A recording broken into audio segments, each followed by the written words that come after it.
our observation for today, our review of the beta specs right now, is going to be for the strongest of the DPS. How did we come to this conclusion? How can you find the strongest DPS in the beta? Well, one thing that could help is if you go in the current set of Mythic Plus keys being run in the beta, you check the highest keys being done right now, which are +20s, and you look at who is running, who is completing the +20s. Now, when you see that Demonology Warlock is played 70% more than the second best DPS, which is Augmentation, when you see that it's played more than both Frost and Arcane combined, and when you see that it's played more than every single other DPS below the top 5, so everything below Unholy, you put them all together and they basically at best match the amount of runs of Demonology, well, you start asking yourself some questions. What's going on? How is it this strong? Why is it being played so much? And this includes, by the way, the very recent, of a week ago, nerf they received. The Soul Harvester nerf to not just Demo but Affliction as well, but also Demonology, which cut them around almost nearly 10% of their damage actually. Doesn't matter, Soul Harvester is still being played and Demonology is still being the more popular one in the very high keys. So let's start with a very obvious point, but let's try to wheeze in the non-Warlock players who don't really know what's going on here. The entire concept of Soul Harvester is that periodically you're gonna gain empowered soul shards called succulent souls, so that when you consume them you do extra damage, and then on top of doing the extra damage you proc and synergize with the rest of your hero talent tree. So first you do base damage because you have consumed the succulent soul, then you have a chance for the demon that now inhabits your soul to also proc a soul swipe, which is an AoE extra damage. Then if you proc the demonic soul within you, you also proc soul anathema, which is a dot for more damage, but all of it centers around the demonic entity that inhabits your soul and upgrades your soul shards into succulent souls, which will do extra damage. Now, what is curious about Demonology, and especially this version, even more so than the Diabolist version, is that a lot of the damage you will see is not actually going to come from your buttons, or we should say from things you are directly pressing with your delicate fingers. For example, if you look at this is a Demo Warlock in Mythic Plus, and you can see everything barred out in red is not actually things you do, are not actually things you are directly pressing. The Manifested Demonic Soul is the AoE extra damage that you do, Soul Anathema is the proc we just mentioned, you have Wicked Reaping, another free proc you get from Soul Harvester, you have your pet out at all times, and then you have all of that spam of Dominion of Argus effects, which is your Apex talents that proc by themselves the more you consume soul shards. So effectively, as long as it goes for pressing your abilities, don't press that many when it comes to your total damage. You can see here, when it comes to your actual casts, it's almost entirely this piano 1-2-3, 1-2-3 of Hand of Gul'dan, Shadowbolt and Demon Bolt. Then you have your smaller CDs of Implosion and Cold Dreadstalkers. When you look at the actual damage of these buttons, you can see how little do they seem to affect your spec besides Hand of Gul'dan. Because of course, as we explained, Soul Harvester, since Soul Harvester is about creating succulent souls instead of normal soul shards, they get empowered when you spend them. So what spends the soul shards? It's Hand of Gul'dan. This might draw some players away. It has been a complaint quite a few times for players in specs, the feeling that they do things, but then their toolkit procs 17 different things by themselves, and in the end they end up doing a ton of damage from other effects. It has happened in the times, for example, of Azerite traits back in BFA, or things like corruptions, all of these extra bonus effects ending up as the bigger part of your damage, and some players are drawn away by those things. For example, you have Devastation Evoker that does about 35, a bit more than a third of its damage coming from passive extra effects. You have Arcane Mage that does 26% of its damage from free extra effects now that they moved over to Spellslinger. You have Outlaw Rogue getting to 19% of their damage being from extra effects. You have Subtlety, 17% of their damage. You have Frost Decay, 14% of their damage, and even down very low to something like a Frost Mage, down to only 5% of their damage being from free effects. You could argue Shatter is also a free effect, but since it's a debuff you build with abilities you press, and it's a debuff you consume with abilities you press, then it still functions as one of your own buttons directly from your effects. And then you look at actually Demo and the amount of free damage they get from all of these buttons, and the result is over 55% of your damage will come from these extra effects. So some players might be drawn away by this, knowing that it doesn't feel like they are doing the damage because they don't directly see their own big numbers from what they press, but because it comes from other things. Now, it is true that the moment you get to learn the spec and realize how many of these things interact, the effects of some of these things will be much bigger than they seem. For example, we mentioned the uselessness of something so far at the bottom like Demon Bolt. Like, look at the casts. You have over 200 casts of both Demon Bolt and Shadow Bolt to combined not even get to 2% of your damage. You clicked these two buttons 482 times in this key to not even get to 2% of your damage, which seems depressing, right? Well, as you know, the Demon Bolt you press is when it's instacast, because you proc your Demonic Core, so you get to cast it instantly and generate 2 soul shards. That's why it's good, but actually the damage is also very good, because your Demon Bolt consumes your Demonic Core. So Quietus from Soul Harvester talents will proc Shared Fate or Feast of Souls, which is a guaranteed proc of getting an extra succulent soul. Then you also proc Wicked Reaping, which is part of your damage. You also proc Spiteful Reconstitution from consuming a Demonic Core, which is a chance to spawn an extra Wild Imp. It's also the sole way for you to proc Doom, extra damage, by consuming a Demonic Core, and you reduce the cooldown of your Doomguard, because every Demonic Core consumed by your Demon Bolt reduces the cooldown of Doomguard by 3 seconds. The base cooldown is 2 minutes, it can go down to like 110, 115 even for this cooldown. So in the end, you look at Demon Bolt, you look at 1.24% damage done in a Mythic Plus key, but actually all of the damage of Doom comes from Demon Bolt, all of the damage of Wicked Reaping comes from Demon Bolt, a little less than half of the damage of Summon Doomguard will come from Demon Bolt, simply because you will get to cast Doomguard almost twice as much because of the cooldown reduction, and then slightly more damage increase of your Wild Imps, because you have a chance to spawn more of them thanks to Demon Bolt. So that 1.24% is already up to 5 to 6% actual damage, plus the extra damage increase of your Wild Imps. So even if it does look low in your damage meter, it's a much more important spell. It is practically your most important spell to click right after Hand of Gul'dan. No, you're not giving the same treatment to the other spammed ability Shadow Bolt. That is actually a useless filler ability you only click when you have nothing else to do. There is no real benefit in using Shadow Bolt, but for Demon Bolt itself it is a much more important spell that the low damage of it might imply. Another thing that might tick players off about the state of Demo is that your 2 core demon buttons, which in the past, for quite a few expansions now, have been Implosion and Cold Dread Stalkers. So your dogs and your imps were your demon control center of your spec for being a master of demons. Now they are basically thoughtless. They are basically a click on cooldown, because you don't care about the actual damage they do, you care about the other things you get when you have them out.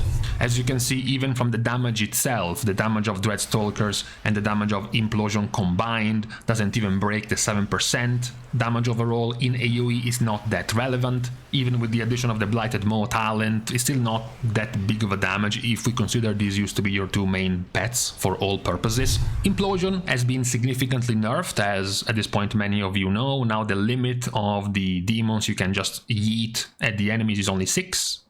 So no matter how many you stack, you will just send 6 of them, and then the Implosion goes on a cooldown. So this removes a lot of the thought process around when to implode things. because you just implode on cooldown. There is really no... You will very, very quickly, most of the time, be at 6 plus imps, simply because every Hand of Gul'dan spawns 3 of them, so it's very easy to be at 6 and above. So you will always be at the cap of the 6 imps required for the max value implosion. Most of the value that you get from implosion that you would want to implode for is your demonic cores, because your demoniac passive, your spec passive, gives you a chance to gain a demonic core per wild imp, both that fades by itself, goes out of time, or the one that gets imploded. So it's a 10% chance per imp that gets imploded to get a demonic core, plus you play Soul Harvester, so the 10% chance gets upped to 15%, and you implode 6 of them. So it's an almost guaranteed chance to get a 1 demonic core, but sometimes you also hit the jackpot, you get a triple demonic core generation from a single implosion. That's basically all the value of your imps.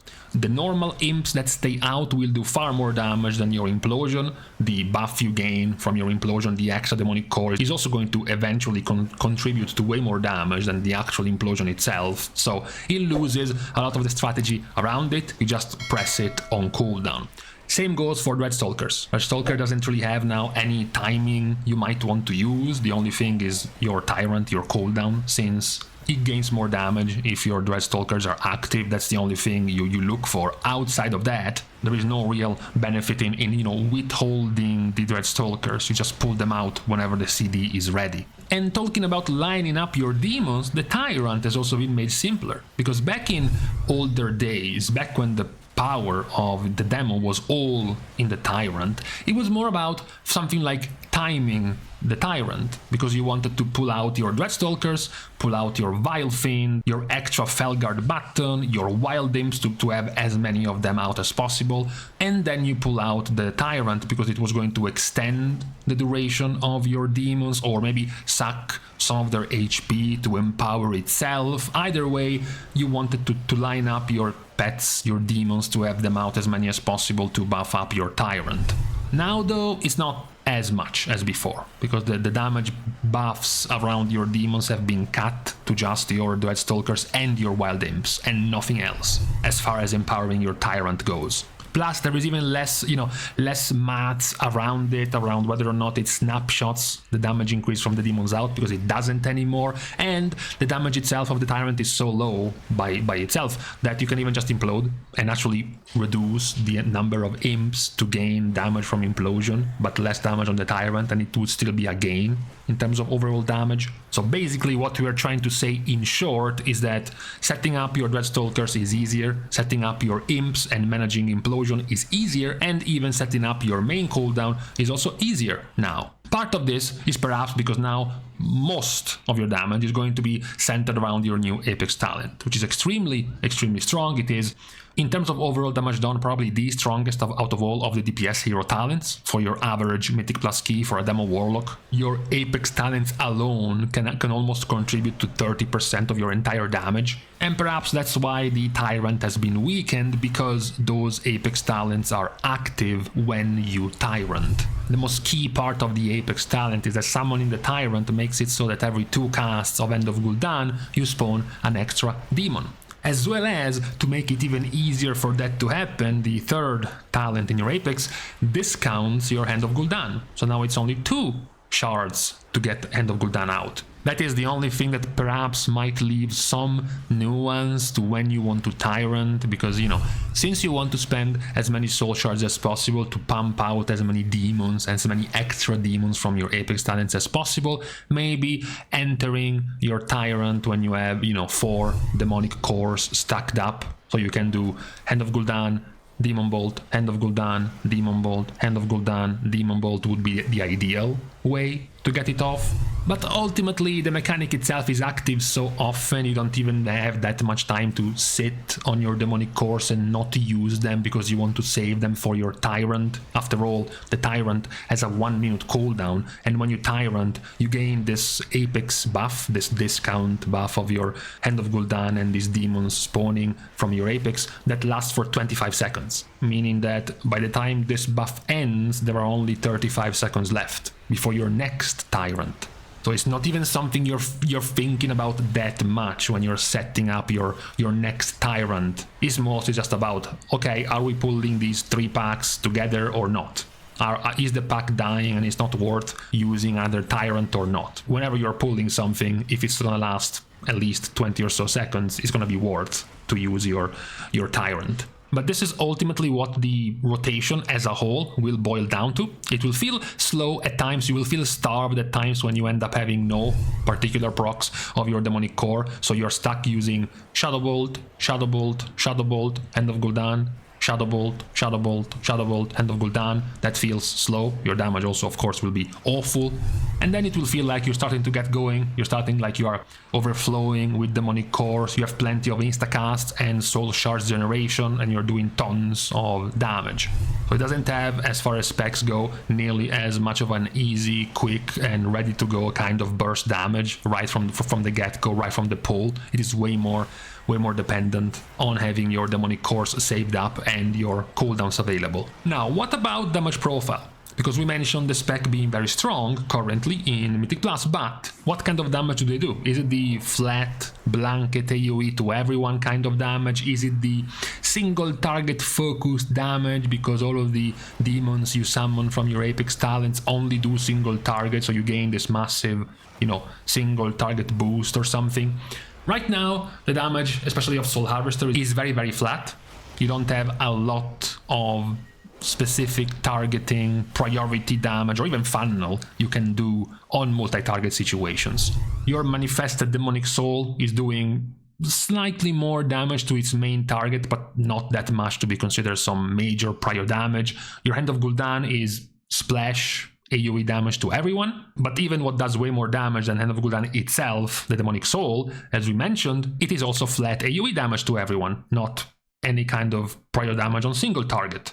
Your demons, basically all of your demons, whichever ones you're spawning, the Antaran Jailer with Soul Barrage, the Inquisitor with Mindseer, the Grand Warlock with Blaze, it's all AoE, no prior target whatsoever.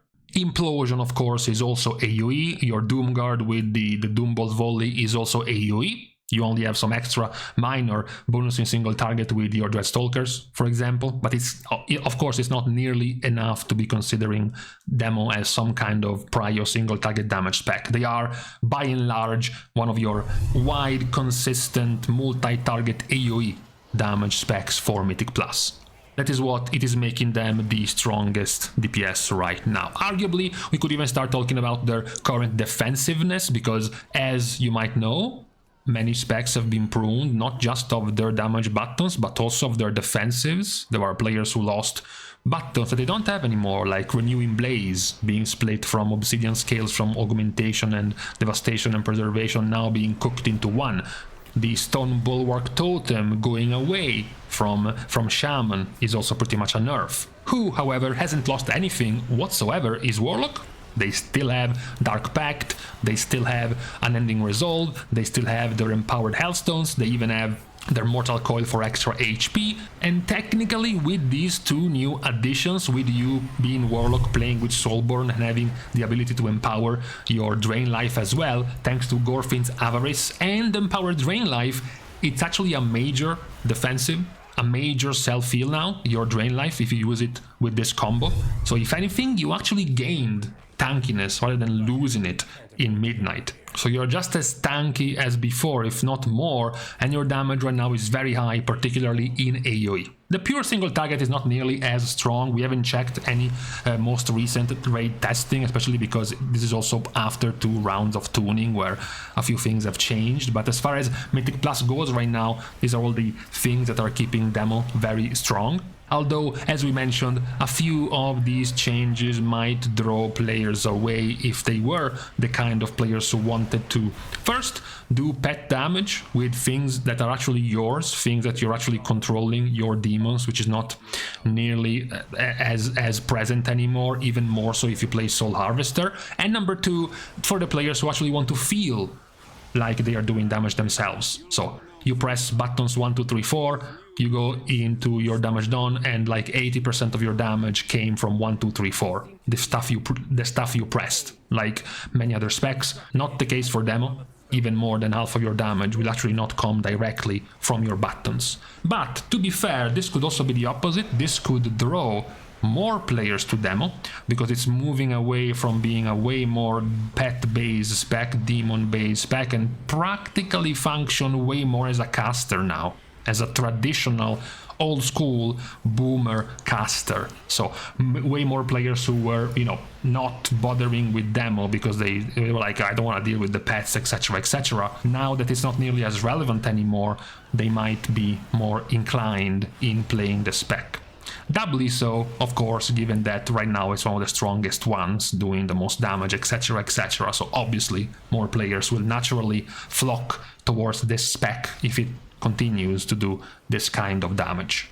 But for today though, on this Tuesday, this was the recap we had to go through from the Midnight's beta on the best performing specs we've gotten so far. Today's episode was, well, the strongest one, at the very least, based on beta results. We will see how much of this will change with balance tuning, but for now they are one of the prime candidates for being one of the main picks for Mythic Plus in the upcoming season.